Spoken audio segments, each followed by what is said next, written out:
Just after midnight on September 18th, 1917, the British steamer SS Port Kembla was running dark off the northern tip of New Zealand's South Island, her bow pointed toward the faint glow of farewell spitlight. On the bridge, Second Officer Churton watched the loom of the lighthouse while able seaman William Donald held the wheel. Most of the 60 men aboard were asleep when the forward part of the hull gave a sudden groan and a violent shock slammed up through the ship from below. The blast came from the region of number 1 hold. Steel plates buckled, lights went out, and a column of water, cargo, and twisted metal shot into the air. In the crow's nest, lookout John Rogers clung to the rigging as the mast shook beneath him. Down in the stokehold, firemen felt the deck jump and heard metal tear before a rush of water roared into spaces that were never meant to be wet. Men were thrown from their bunks.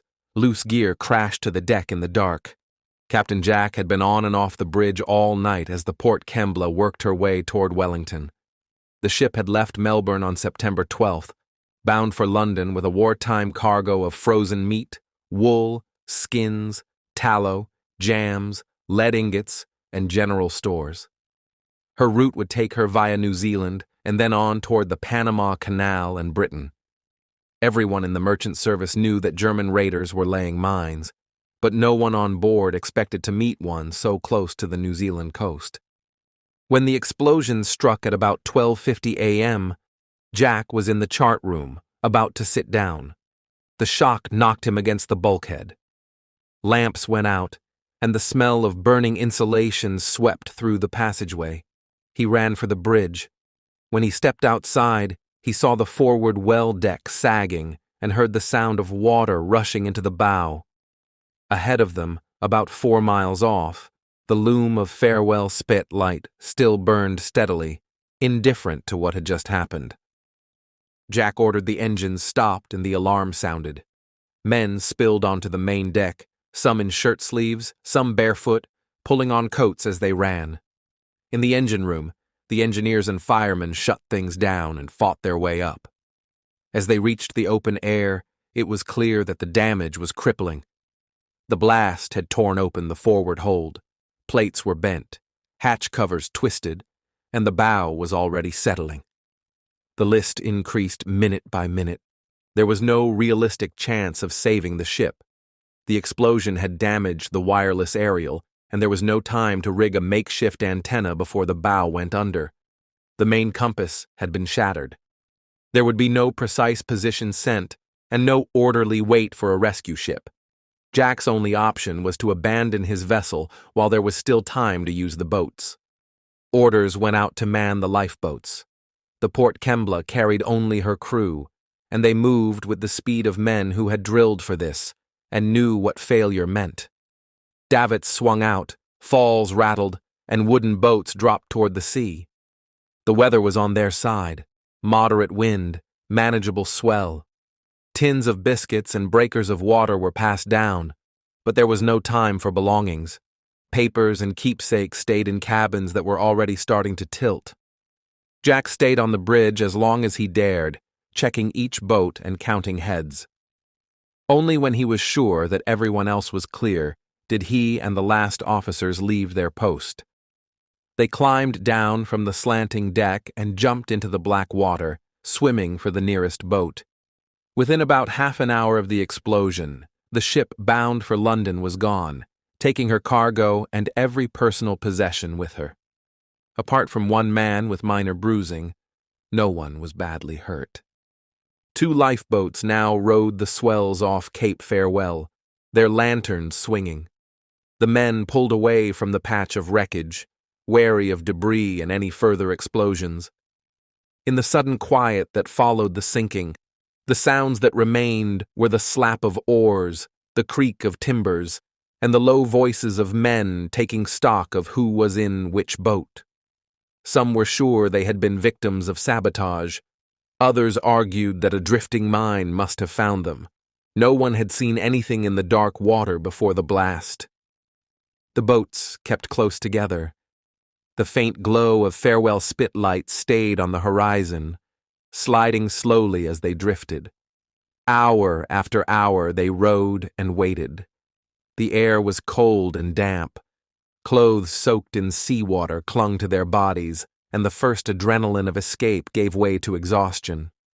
They were in wartime waters, where ships ran with their lights dimmed and their routes altered for secrecy. There was no guarantee that anyone would come.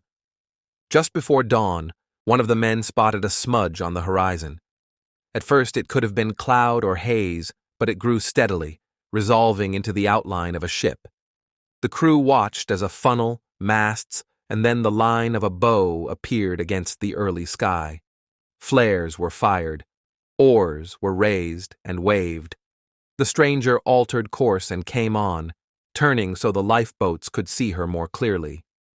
When they were close enough to read the name on the bow, it was Regulus, a coastal steamer out of Nelson. The crew of the Regulus moved quickly. Lines were thrown and rope ladders dropped over the side. Men from the Port Kembla, stiff and shivering after roughly 6 hours in open boats, climbed up or were hauled bodily over the rail. On deck, they were wrapped in blankets, given dry clothes, and handed mugs of something hot. The solid feel of another ship under their feet, and the ordinary routine of a coastal steamer still at work, drove home a simple fact. Their own vessel was gone, but every man had survived. At a marine inquiry in Wellington, Captain Jack and his officers described the blast, the damage to number 1 hold, and the speed of the sinking. With no confirmed minefield charted in the area and nervous authorities worried about enemy sympathizers in Australian ports, the court concluded that a deliberate explosive device hidden in the forward cargo was the most likely cause. Officially, the Port Kembla was said to have been destroyed from within, even as doubts lingered among those who had been there. The real explanation emerged only after the war. German naval records showed that the auxiliary cruiser SMS Wolf had laid mines off Cape Farewell while operating as a raider in the South Pacific. When Allied investigators compared those positions with later sinkings, the pattern was clear. The Port Kembla's last course for Wellington, the location of her loss, and the tearing of her forward plates all matched a strike on one of those mines. What had been called sabotage in a wartime courtroom was in fact the work of a single weapon anchored unseen on the seabed. Today, the wreck of the Port Kembla lies in about 96 meters of water off Farewell Spit. Divers who reach her talk about the bow resting on the bottom and the collapsed superstructure above it. Her refrigerated holds no longer carry meat or wool, but the heavy lead she took down has drawn salvors more than once to try to recover part of her cargo. For the men who escaped her, though, the story ended in the lifeboats and on the deck of the Regulus. A night watch cut short by a sudden blast, and every member of the crew stepping back onto land alive. The ship never reached London, and her cargo never fed the people it was meant to feed.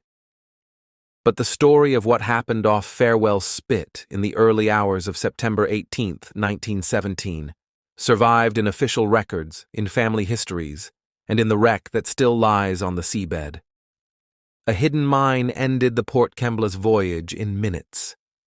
The fact that every man on board lived to tell of it is the part that sets this loss apart from so many others in that war at sea.